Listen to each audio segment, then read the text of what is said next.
नमस्कार दोस्तों, मैं सौरभ कुमार गोयल एक बार फिर से आप सभी का स्वागत करता हूं सौरभ केमिस्ट्री पॉइंट के अंदर। और आज के इस वीडियो लेक्चर के अंदर हम बात करने वाले हैं विलयन की सांद्रता के मात्रक, या हम कह सकते हैं विलयनों में रस समीकरण मिति। देखो, विलयन की सांद्रता के मात्रक की यदि बात करें तो सबसे पहले हमें पता होना चाहिए विलयन क्या होते हैं। जब किसी विलायक के अंदर कोई विलेय मिलाया जाता है तो उसे हम कहते हैं विलयन। और किसी विलायक में विलेय की कितनी मात्रा है उसको हम रिप्रेजेंट करते हैं उसकी सांद्रता से। और सांद्रता को रिप्रेजेंट करने के लिए अलग अलग मात्रक को हम क्या करते हैं, यूज़ करते हैं। तो विलयन की सांद्रता को बताने के लिए हम मात्रकों को तीन प्रकार से यूज़ करते हैं, जिनमें सबसे पहला है भार आयतन मात्रक। यहाँ पे हम विलेय का और विलायक, तो विलेय का तो हम लेते हैं भार, जबकि विलयन का लेते हैं आयतन। तो भार आयतन मात्रक के अंदर हम तीन मात्रक पढ़ते हैं, मोलरता, फॉर्मलता, नॉर्मलता और भार आयतन प्रतिशत। इसके बाद दूसरा जो है हमारा वो है भार भार मात्रक, जिसमें हम विलेय और विलायक दोनों को भार की फॉर्म में लेते हैं। यहाँ पे हम बात करते हैं मोललता, मोल भिन्न, पार्ट्स पर विलियन, पार्ट्स पर मिलियन और W/W%। और तीसरा है हमारा आयतन आयतन मात्रक, जिसमें हम विलेय और विलायक दोनों का क्या लेते हैं, आयतन लेते हैं। आइए अब सबसे पहले बात करते हैं भार भार आयतन मात्रक। भार भार आयतन मात्रक के अंदर अगर हम बात करें तो सबसे पहले हमारा आता है मोलरता।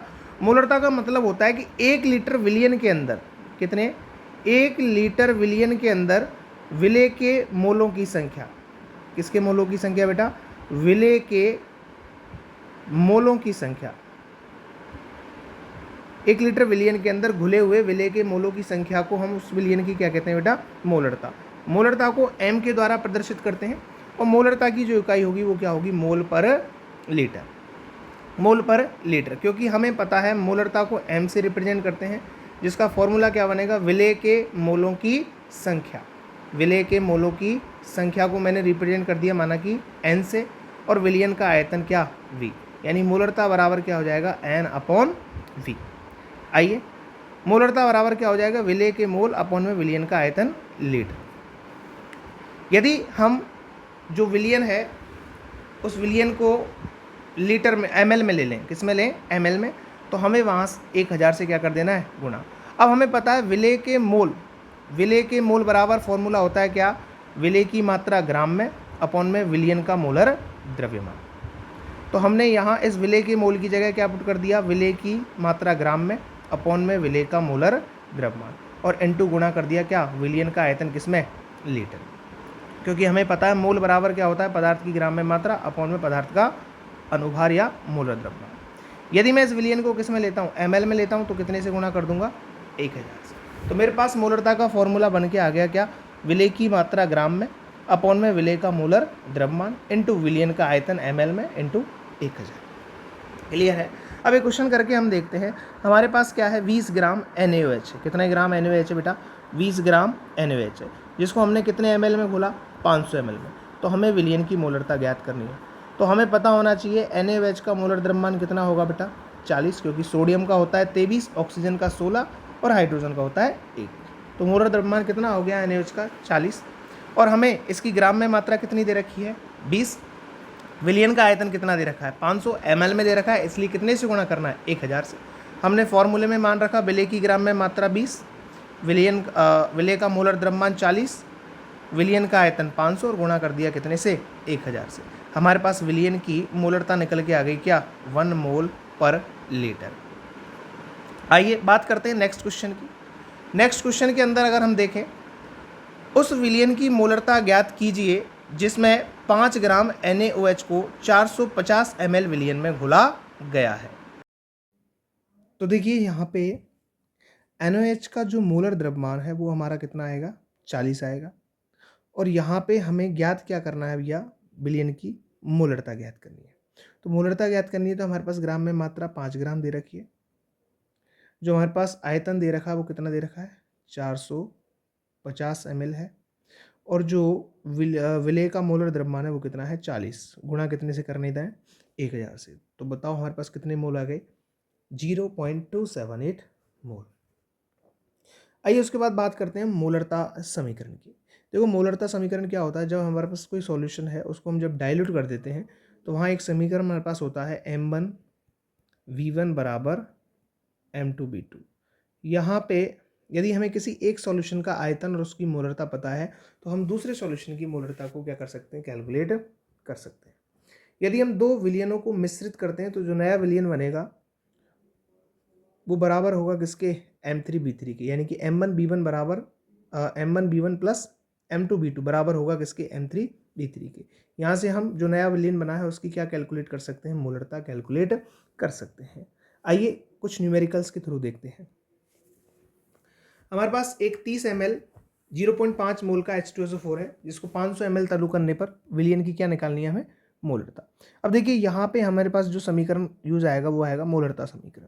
अभी हमने जो देखा है M1B1 बराबर M2B2, तो हमें यहाँ मोलरता ज्ञात करनी है 500 ml तनु करने के बाद, यानी हमें यहाँ क्या निकालना है, M2। तो M2 जब हम निकालेंगे तो हमारे पास M1B1 बटे में क्या आ जाएगा, B2। M1 का मान कितना दे रखा है, 0.5। B2 हमारे पास कितना है, 30 ml, सॉरी B1 हमारे पास क्या है 30, और जो B2 है वो कितना हो जाएगा 500। कैलकुलेशन सॉल्व करेंगे आंसर आ जाएगा 0.03। नेक्स्ट क्वेश्चन हम देखते हैं। हमारे पास है 30 ml H2SO4 विलियन है जिसकी मोलरता कितनी है बेटा, 0.5। यहाँ पे हमें निर्धारण करना है किसका, विलय की मात्रा का। सेम क्वेश्चन है, मोलरता का जो फॉर्मूला है तो हमें मोलरता का मान दे रखा है, विलय की जो मात्रा है इसको हमें क्या करना है, कैलकुलेट करना है। विलय का अनुभार H2SO4 है, 98 होता है, ये हम कैलकुलेट कर सकते हैं। विलियन का जो आयतन है वो हमें कितना दे रखा है, 30 ml। तो यहाँ से हमें कैलकुलेट क्या करना है, एक्स की वैल्यू। एक्स की वैल्यू जब हम कैलकुलेट करेंगे तो हमारे पास पक्षांतरण करने के बाद एक्स की वैल्यू आ जाएगी कितनी, 1.47। मैथमेटिकल कैलकुलेशन है, इसको आप सॉल्व कर सकते हो। नेक्स्ट हम बात करते हैं किसकी, फॉर्मलता की। फॉर्मलता किसे कहते हैं, फॉर्मलता जनरली हम जो निकालते हैं वो एक तरह से सूत्रभार के लिए देखते हैं, सॉरी एक तरह से जो आयनिक कंपाउंड्स होते हैं उनके लिए देखते हैं। तो मैं कह सकता हूँ 1 लीटर विलयन में घुले हुए विलय के ग्राम सूत्रभारों की संख्या जो है उस विलयन की क्या कहलाती है बेटा, फॉर्मलता कहलाती है। यानी फॉर्मलता का फॉर्मूला जो बना वो बना हमारा विलय के ग्राम सूत्रभारों की संख्या अपॉन में विलयन का आयतन, किसमें, लीटर में। फॉर्मलता को हम F के द्वारा रिप्रेजेंट करते हैं। अब देखो वही चीज़ है, यदि फॉर्मलता के फॉर्मूले में मैं आयतन को किस में लूँ, मिलीलीटर में लूँ, किस में लूँ बेटा, मिलीलीटर में, तो उसको कितने से गुना करना होता है, 1000 से। कितने से गुना करना होता है, 1000 से। और विलय के ग्राम सूत्रभारों की संख्या, यहाँ पे हमें क्या निकालनी है बेटा, विलय के ग्राम सूत्रभारों की संख्या। तो विलय के ग्राम सूत्रभार निकालने का फॉर्मूला होता है पदार्थ की ग्राम में मात्रा अपॉन में पदार्थ का सूत्रभार। अब देखो सूत्रभार जो होता है वो एक तरह से अनुभारी होता है, लेकिन जनरली जैसे NaCl है हमारे पास, तो NaCl क्या है, नमक का फॉर्मूला है। तो नमक का जो फॉर्मूला है ये उसका सूत्र है नमक का, इसलिए यहाँ हम NaCl का जो अनुभार आएगा उसको हम क्या बोल देंगे, सूत्रभार बोल देंगे। तो ग्राम सूत्रभार का जो फॉर्मूला होता है वो पदार्थ की ग्राम में मात्रा अपॉन में पदार्थ का सूत्रभार। तो फॉर्मलता का जो सूत्र फॉर्मूला है उसमें मैंने विलय के ग्राम सूत्रभारों की संख्या में ये मान पुट कर दिया, तो मेरे पास क्या आ गया, विलय की ग्राम में मात्रा अपॉन में विलय का सूत्रभार। ग्राम तुल्यांक, ग्राम तुल्यांक की अभी हम यहाँ बात नहीं कर रहे हैं। अगर ग्राम तुल्यांक हमारा आता है, नेक्स्ट आएगा, तो हम वहाँ पे बात करेंगे ग्राम तुल्यांक की। ग्राम तुल्यांक का फॉर्मूला था विलय की ग्रामों में मात्रा अपॉन में विलय का तुल्यांकी भार। जनरली ये पॉइंट हमें याद रखना है। आयनिक यौगिकों के लिए क्या ज्ञात किया जाती है, फॉर्मलता ज्ञात की जाती है। अब देखिए एक न्यूमेरिकल है, 5.85 ग्राम NaCl को 500 ml जल में घोला गया है, तो प्राप्त विलयन की क्या निकालो, फॉर्मलता। सबसे पहले हम देखेंगे NaCl का जो सूत्रभार आता है वो आता है 58.5। फॉर्मलता निकालनी है भाई। फॉर्मलता का फॉर्मूला हमें पता है, पदार्थ की ग्राम में मात्रा कितनी दे रखी, 5.85 अपॉन में NaCl का सूत्रभार कितना है बेटा, 58.5। कितना है बेटा, 58.5। आयतन कितना दे रखा है, 500, गुणा कितने से करना है, 1000 से। इस कैलकुलेशन को जब हम सॉल्व करेंगे तो हमारे पास फॉर्मलता आ जाएगी कितनी, 0.2 ग्राम सूत्रभार पर लीटर। नेक्स्ट हम बात करते हैं किसकी, नॉर्मलता की। नॉर्मलता की अगर बात करें तो हम कह सकते हैं 1 लीटर विलयन में घुले हुए ग्राम तुल्यांकों की मात्रा। नॉर्मलता के अंदर क्या आएगा बेटा, विलय के ग्राम तुल्यांक, जबकि मोलरता के अंदर क्या आ रहे थे, विलय के मोल। और फॉर्मलता के अंदर क्या आ रहा था, विलेय के ग्राम, सूत्र, भार। ठीक है ना, 3 चीज़ें पढ़ी हैं। तो नॉर्मलता को हम दर्शाते हैं किससे, एन से। नॉर्मलता की जो इकाई होगी वो होगी ग्राम तुल्यांक पर लीटर। इसलिए नॉर्मलता का फॉर्मूला क्या बन के आया, विलेय के ग्राम तुल्यांकों की संख्या अपॉन में विलयन का आयतन, किसमें, लीटर में। ठीक है, और सेम चीज़ है यदि पदार्थ की मात्रा को ग्राम में तथा विलयन के आयतन को किसमें दे रखा है, ml में, तो हमें वही कितने से गुणा करना है, 1000 से। अब देखिए पदार्थ के ग्राम तुल्यांकों की संख्या, इसको भी हमें कैलकुलेट करना होगा। इसको कैलकुलेट करने का एक फॉर्मूला होता है विलेय की ग्राम में मात्रा अपॉन में विलेय का तुल्यांकी भार, इंटू में हमारा क्या आ जाएगा, वही विलयन का आयतन ml में, और इंटू क्या कर देंगे हम, 1000। आपको याद रखना है पदार्थ का या विलेय का ग्राम तुल्यांक निकालने का फॉर्मूला होता है क्या, पदार्थ की ग्राम में मात्रा अपॉन में पदार्थ का तुल्यांकी भार। अब देखो हमको तुल्यांकी भार निकालना भी आना चाहिए। अगर मैं बात करूं तुल्यांकी भार निकालने की, तो तुल्यांकी भार निकालने का फॉर्मूला होता है क्या, अनुभार बटे एक्स फैक्टर। क्या होता है बेटा, अनुभार बटे एक्स फैक्टर। अब देखो यदि हमारा विलेय अम्ल है तो एक्स फैक्टर में हम देखेंगे कि वो अम्ल कितने H प्लस दे रहा है। अगर हमारा विलेय क्या है, अम्ल, तो एक्स फैक्टर में हम क्या लिखेंगे, वो अम्ल जितने H प्लस दे रहा होगा उसकी संख्या। अगर हमारा विलेय क्या है, क्षार है, तो हम वहाँ देखेंगे कि हमारा क्षार कितने OH माइनस आयन दे रहा है। अगर हमारा विलेय लवण है तो हम देखेंगे लवण को तोड़ने के बाद धनायन और ऋणायन पर टोटल आवेश कितना है, वही उसका क्या होगा, एक्स फैक्टर। तो हमें यहाँ पे तुल्यांकी भार निकालना भी आना चाहिए। फॉर एग्जाम्पल मैं एक एग्जाम्पल लेता हूँ, जैसे HCl का क्या निकालना है मुझे, तुल्यांकी भार। क्या निकालना है, HCl का तुल्यांकी भार। तो देखो HCl का जो अनुभार है वो कितना हो जाएगा, क्लोरीन होता है लगभग 35 मान लेते हैं, 35.5 के लमसम होता है, और हाइड्रोजन होता है कितना, 1। तो टोटल हमारा कितना आ गया, 36।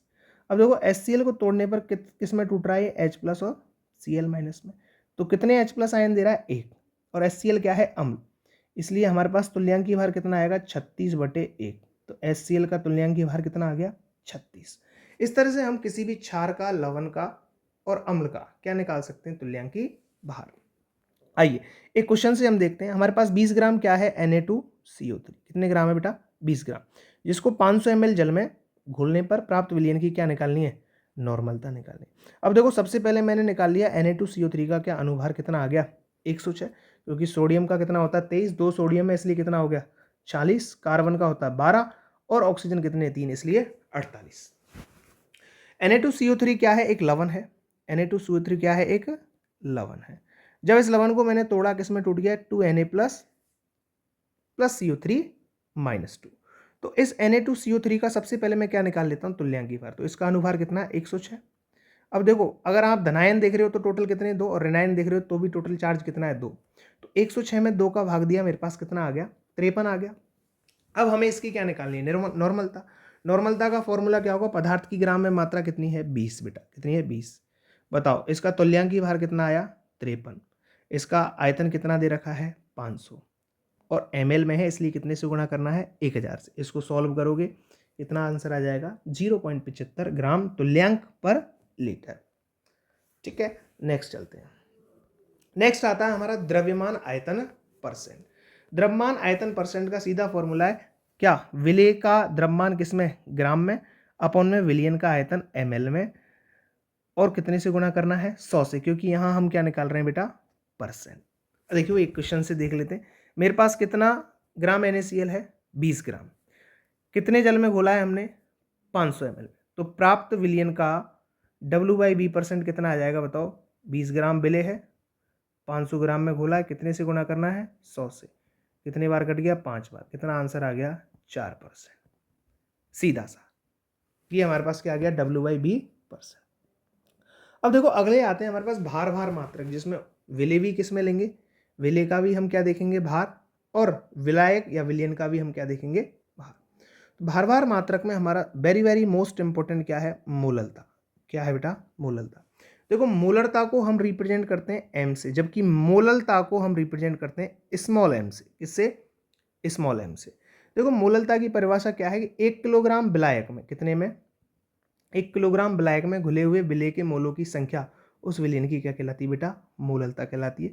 इसको हम किसके, स्मॉल m द्वारा रिप्रेजेंट करते हैं। मोललता की इकाई क्या होगी, मोल पर किलोग्राम, क्योंकि ऊपर क्या आ रहा है हमारा विलेय के मोल और नीचे क्या आ रहा है विलायक का भार, जो कि किसमें, किलोग्राम में, इसलिए इसका मात्रक क्या बना, मोल पर किलोग्राम। क्लियर है बात। तो मोललता का फॉर्मूला हमारे पास क्या है, विलेय के मोलों की संख्या अपॉन में विलायक का भार, इसमें किलोग्राम में। अब हमें पता है विलेय के मोलों की संख्या निकालने का फॉर्मूला क्या है, विलेय की ग्राम में मात्रा अपॉन में विलेय का अनुभार, इंटू में क्या आ जाएगा आपका विलायक का भार, इंटू कितने से कर देंगे हम, 1000 से। कितने से कर देंगे बेटा, 1000 से, क्योंकि यहाँ हमने विलायक कितने में ले रखा था, किलोग्राम में, इसलिए 1000 से गुणा नहीं किया। यहाँ मैंने विलायक को किस में ले लिया है, ग्राम में, इसलिए कितने से गुणा कर दिया, 1000 से। तो ये जो फॉर्मूला हमारे पास निकल के आया है, ये फॉर्मूला हमारे पास किसका निकल के आया बेटा, मोललता का। आइए क्वेश्चन सॉल्व करते हैं। हमारे पास 5.85 ग्राम क्या है, NaCl, कितना है बेटा, 5.85 ग्राम NaCl है। इसको कितने जल में घोला गया है, 500 ग्राम में। तो हमें निकालना है प्राप्त विलयन की सांद्रता, यानी हमें उस विलयन की क्या निकालनी है बेटा, मोललता। तो मोललता का फॉर्मूला अभी आपको बताया था, विलेय की ग्राम में मात्रा 5.85, कितना आ रहा है अनुभार 58.5, कितने लीटर में घोला गया है या कितने ग्राम घोला गया है, 500 ग्राम जल में, इंटू क्या करोगे 1000, कितना आंसर आ गया 0.2 मोल पर किलोग्राम।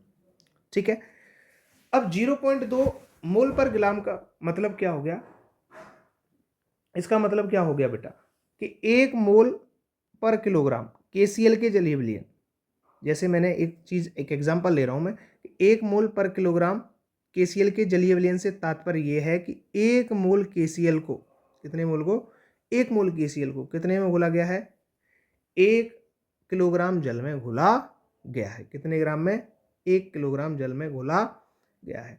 तो यहाँ पे 0.2 मोल पर किलोग्राम का मतलब क्या है, 0.2 कितना, 0.2 मोल NaCl को कितने जल में घोला गया है, 500 ग्राम जल में घोला गया है। कितने ग्राम में, 500 ग्राम जल में घोला गया है। क्लियर है। चलिए नेक्स्ट बात करते हैं। नेक्स्ट हम निकालते हैं, एक क्वेश्चन है W 20% W/W। नेक्स्ट क्वेश्चन क्या है हमारे पास, 20% W/W जलीय KI का घनत्व कितना दे रखा है, 1.202 ग्राम ml इनवर्स हो, तो KI विलयन हेतु मोललता निकालिए, मोलरता निकालिए और मोल भिन्न ज्ञात कीजिए। ये क्वेश्चन हमको सॉल्व करना है। आप सभी यहाँ पे मोललता, मोलरता और मोल भिन्न क्या करेंगे, कैलकुलेट करेंगे, और जो आंसर आ रहा है आप उसको मुझे कमेंट बॉक्स में क्या बताओगे, आंसर बताओगे। आइए हम नेक्स्ट चलते हैं, फिर आगे मैं आपको इसको सॉल्व करके बताता हूँ। यहाँ पे एक चीज़ और पूछी गई है, क्या, मोल भिन्न, जो कि हमने अभी तक डिस्कस नहीं करी है। आइए आगे हम डिस्कस करते हैं क्या, मोल भिन्न। देखिए मोल भिन्न, मोल भिन्न की अगर बात करें तो मोल भिन्न को जनरली हम किससे दिखाते हैं, एक्स से दर्शाते हैं। किससे दर्शाते हैं, एक्स। जैसे कोई विलयन है उसमें 2 घटक हैं, कितने घटक हैं बेटा, 2, ए घटक है और एक घटक है बी। मैंने कहा ए के मोल कितने हैं, Na, और मैंने कहा बी के मोल कितने हैं, Nb। कितने हैं, Nb। तो ए की मोल भिन्न को हम किससे दर्शा सकते हैं, XA से, और बी की मोल को हम दर्शा सकते हैं किससे, XB से। किससे दर्शा सकते हैं बेटा, XB से। तो जो हमारा अवयव ए है उसके मोल भिन्न XA का फॉर्मूला होगा क्या, विलेय के मोल, विलेय के मोल क्या, विलेय के मोल Na, यानी कि Na के मोल अपॉन में Na के मोल प्लस अवयव B के मोल, यानी कि विलायक के मोल। ये हमारे पास किसका फॉर्मूला आया, अवयव A के मोल भिन्न का। इसका फॉर्मूला है ये, अवयव A के मोल भिन्न का। इसी तरह हम किसका निकालेंगे, अवयव B का। तो अवयव B का क्या हो जाएगा, ऊपर क्या आ जाएगा, अब की बार विलायक के मोल यानी कि Nb के मोल अपॉन में विलेय के मोल Na प्लस विलायक के मोल यानी कि Nb के मोल, Nb upon Na plus Nb। अब देखिए कुल मोल भिन्न XA प्लस XB का मान हमेशा कितना रहेगा, 1 रहेगा। ये आपको याद रखना है। कैसे रहेगा, देखो, क्योंकि आपके पास Na का फॉर्मूला क्या आया था, Na अपॉन में Na प्लस Nb, जबकि Nb का फॉर्मूला क्या आया, Nb Na प्लस में Nb। आपने यहाँ कॉमन ले लिया क्या, Na प्लस Nb, ऊपर क्या आ जाएगा आपका Na प्लस Nb, ये आपस में कैंसिल आउट, कितना आ गया 1, यानी कि XA प्लस XB बराबर कितना होता है 1। ये आपको याद रखना, हमेशा विलयन में उपस्थित सभी घटकों के मूल भिन्न का योग हमेशा और हमेशा कितना रहेगा, 1 रहेगा। हमेशा और हमेशा कितना रहेगा बेटा, 1 रहेगा। ये हमने अभी सिद्ध करके देख लिया। ठीक है, आइए क्वेश्चन सॉल्व करते हैं। मेरे पास है एथिलीन ग्लाइकोल C2H6O2 के मूल अंश की गणना कीजिए यदि विलयन में C2H6O2 का 20% द्रव्यमान क्या है, उपस्थित है। क्या पूछा है क्वेश्चन, एथिलीन ग्लाइकोल C2H6O2 के मूल अंश की क्या करनी है हमको गणना। यदि विलयन में C2H6O2 का कितने परसेंट है, 20% द्रव्यमान क्या है वहाँ पे उपस्थित है।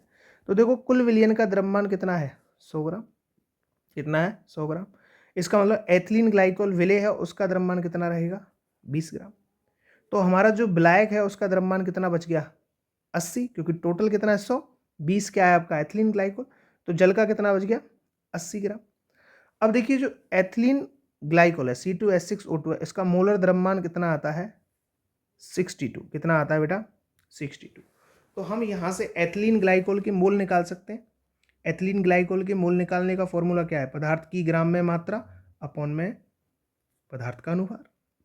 तो हमारे पास मोल कितने आ गए, 0.322 मोल। अब देखिए जल का मोलर द्रव्यमान कितना होता है, 18। जल का मोलर द्रव्यमान कितना होता है बेटा, 18। अब जल के मोल भी हम निकाल लेते हैं, कितना आ जाएगा, जल की ग्राम में मात्रा कितनी थी, 80, मोलर द्रव्यमान कितना, 18। तो जल का मोलर द्रव्यमान, जल के मोल कितने आ गए, 4.44। कितने आ गए, 4.44।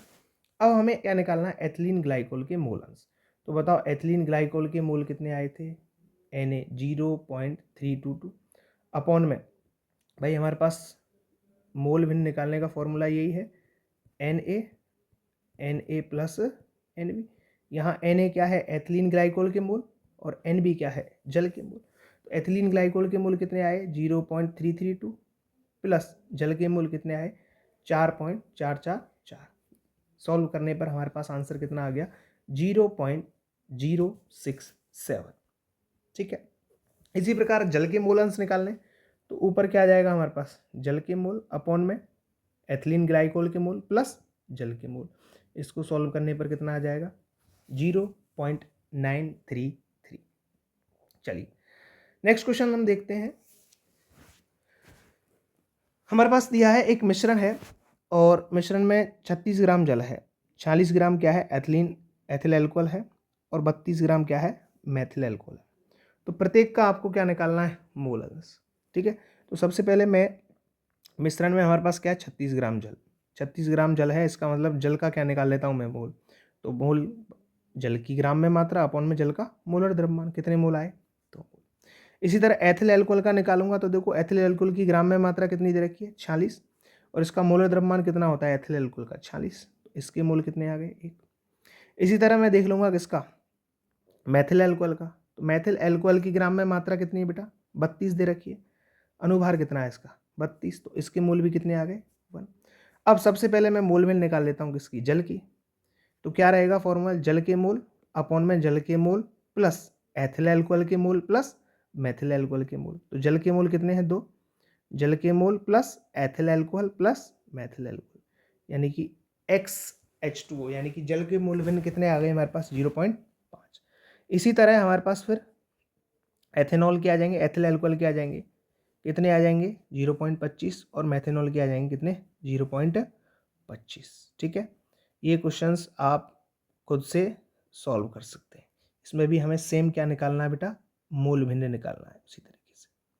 ठीक है, नेक्स्ट क्वेश्चन, इसमें भी हमें क्या निकालने हैं, ABC के मोल अंश। आप वीडियो पॉज करके क्वेश्चन को अच्छे से पढ़ें और आंसर निकालें। ठीक है, यहाँ XA XB XC के मोल भिन्न ही आ रहे हैं, सेम फॉर्मूले से आ रहे हैं जो आपको ऊपर बताया। अगली हमारी यूनिट आती है कौन सी, पार्ट्स पर बिलियन। देखिए पार्ट्स पर बिलियन का फॉर्मूला होता है अवयव के भागों की संख्या अपॉन में विलियन में उपस्थित सभी अवयवों के कुल भागों की संख्या इनटू इसमें किया जाता है क्या, 10 की घात 9। कितना किया जाता है बेटा, 10 की घात 9। और अगर बात की जाए पार्ट्स पर मिलियन की, किसकी, पार्ट्स पर मिलियन की, तो एक छोटा सा डिफरेंस है, यहाँ पार्ट्स पर मिलियन में कितना आया 10�9, जबकि पार्ट्स पर मिलियन में कितना आ जाएगा 10⁶। फॉर्मूला सेम रहेगा क्या, अवयव के भागों की संख्या अपॉन में विलियन में उपस्थित सभी अवयवों के कुल भागों की संख्या। तो ये हमारे क्लियर हुए क्या, पार्ट्स पर विलियन और पार्ट्स पर मिलियन। ठीक है, देखो पार्ट्स पर विलियन और पार्ट्स पर मिलियन जो है सांद्रता को द्रव्यमान आयतन मात्रक, द्रव्यमान मात्रक और आयतन आयतन मात्रक में प्रदर्शित किया जा सकता है। मतलब तीनों में इनको क्या किया जा सकता है, प्रदर्शित किया जा सकता है। आइए क्वेश्चन करके देखते हैं। हमारे पास एक 25 ग्राम सोडियम है, 100 ग्राम केरोसिन विलियन में रखा हुआ है। कितना, आपको पता है सोडियम पीस को केरोसिन के अंदर रखा जाता है। 25 ग्राम सोडियम है, उसको 100 ग्राम केरोसिन विलियन में रखा हुआ है। अतः सोडियम की सांद्रता पार्ट्स पर विलियन व पार्ट्स पर मिलियन में ज्ञात कीजिए। तो सबसे पहले हम देखते हैं, देखो पार्ट्स पर विलियन। अभी मैंने आपको फॉर्मूला बताया किसका, पार्ट्स पर विलियन का। क्या होता है, अवयव के कुल भागों की संख्या, मतलब अवयव का कुल द्रव्यमान कितना है 25, कितना है, और विलियन में उपस्थित सभी अवयवों का द्रव्यमान कितना है बेटा, कुल अवयवों के कुल भागों की संख्या या कुल द्रव्यमान कितना हो गया 100, इंटू कितने से करना है उसको 10�9 से। तो हमारा आंसर कितना आ गया 2.5 इंटू 10⁸। ये किस में आया है हमारा, पार्ट्स पर विलियन। अब यही चीज मैं किस में कैलकुलेट करूं, पार्ट्स पर मिलियन में। तो अवयव के भागों की संख्या कितनी है 25, और विलियन में उपस्थित सभी अवयवों के कुल भागों की संख्या कितनी है बेटा 100, इंटू कितना करना है यहाँ 10⁶। इस बार आंसर कितना आया 2.5 इंटू 10⁵। ठीक है, नेक्स्ट हम बात करते हैं भार प्रतिशत। देखो भार प्रतिशत निकालने के लिए विलेय का कुल द्रव्यमान ग्राम में लेते हैं और विलियन का कुल द्रव्यमान भी किस में लेते हैं, ग्राम में। अब परसेंट निकालना है, इतनी गुना किससे करते हैं 100 से। यहाँ पे देखिए 20 ग्राम शर्करा है, उसको 80 ग्राम जल में घोला गया। तो विलियन का क्या निकालना है हमको, द्रव्यमान प्रतिशत। क्या निकालना है, द्रव्यमान प्रतिशत। तो बताओ विलेय का कुल द्रव्यमान 20, विलियन का कुल द्रव्यमान 80, गुणा कितने से करना है 100 से। कितने से करना है बेटा 100 से करना है। इसका मतलब सॉरी, विलियन का कुल द्रव्यमान निकालना है, तो 80 तो हो गया आपका क्या जल, और 20 हो गया आपका विलेय। तो टोटल कितना हो गया ये 100 हो गया। तो आपने इसको सॉल्व किया 20 इंटू 100/100 से 100 कैंसिल, कितना आ गया 20%। कितना आ गया भैया आपका W/W परसेंट 20%। आइए नेक्स्ट हमारा आयतन आयतन मात्रा के आयतन प्रतिशत B/B%। यहाँ पे हम अवयव का आयतन ml में लेंगे और विलियन का आयतन किस में लेंगे ml में। सीधा फॉर्मूला, गुना कितने से करोगे 100 से। न्यूमेरिकल करके देखते हैं। 20 ml NaCl है, 500 ml जल में घोला गया है। प्राप्त विलियन का क्या निकालना है, आयतन प्रतिशत। ठीक है, तो 20 ml आपका क्या है, विलेय है, NaCl है। कितने में घोला गया 500 में, तो 500 तो ये हो गया और 20 ये हो गया, टोटल कितना हो गया 520, गुना कितने से कर दो 100 से। आंसर आ गया आपका क्या 3.84%। क्लियर हुई बात। आइए नेक्स्ट हम देखते हैं द्रव्यमान प्रतिशत W/W%। ये एक नोट है, आपको याद रखना है। द्रव्यमान प्रतिशत पार्ट्स पर मिलियन, मोल अंश पार्ट्स पर विलियन, मोलरता आदि ताप पर निर्भर नहीं करते, परंतु मोलरता ताप पर निर्भर करती, क्योंकि द्रव्यमान पर ताप का कोई प्रभाव नहीं पड़ता। ठीक है, परंतु आयतन पर क्या पड़ता है, ताप का प्रभाव। इसलिए हमें पता मोलरता के फॉर्मूले में क्या आ रहा है बेटा, आयतन आ रहा है, इसलिए ये मोलरता ताप पर निर्भर करती है, जबकि ये जितने भी द्रव्यमान आ रहा है वो ताप पर निर्भर नहीं करते। ठीक है, और ये हमारे कंप्लीट होते हैं। इसके अलावा एक छोटा सा डिफरेंस दे रखा है मोलरता और मोललता में। देखो मोलरता और मोललता आपने पढ़ा, ये भार आयतन मात्रक है, जबकि ये कौन सा मात्रक है, भार। इसमें विलियन का आयतन लेते हैं, इसमें विलियन का भार लेते हैं। ये ताप पर निर्भर करती है और ये ताप पर निर्भर नहीं करती। छोटा सा क्या है एक डिफरेंस है। आइए एक क्वेश्चन और करके देख लेते हैं। कुछ न्यूमेरिकल्स हैं, इन न्यूमेरिकल्स को आप खुद से करो तो अच्छा है, बाकी मैं एक बार बता देता हूँ। यदि हमारे पास क्या है 22 ग्राम बेंजीन है, 122 ग्राम कार्बन टेट्राक्लोराइड में घुला हुआ है, तो बेंजीन का CCl4 का क्या निकालना है आपको, द्रव्यमान प्रतिशत। द्रव्यमान प्रतिशत का अभी फॉर्मूला बताया, विलेय की ग्राम में मात्रा और टोटल विलियन के अवयव का द्रव्यमान इनटू क्या करना है 100। तो ऊपर विलेय की मात्रा कितनी है 22 और टोटल कितना भार है 144, तो इसको 100 से गुना कर दो, कितना आ जाएगा 15.27%। ठीक है, ये किसका आ गया, बेंजीन का। अब आपको किसका निकालना, CCl4 का, तो जस्ट वही ऊपर क्या आ जाएगा 122 और नीचे क्या रहेगा वही टोटल 144, कितना आ जाएगा 84.73। ठीक है, इसी तरह से दूसरा क्वेश्चन है, ये आप खुद से करके देखें और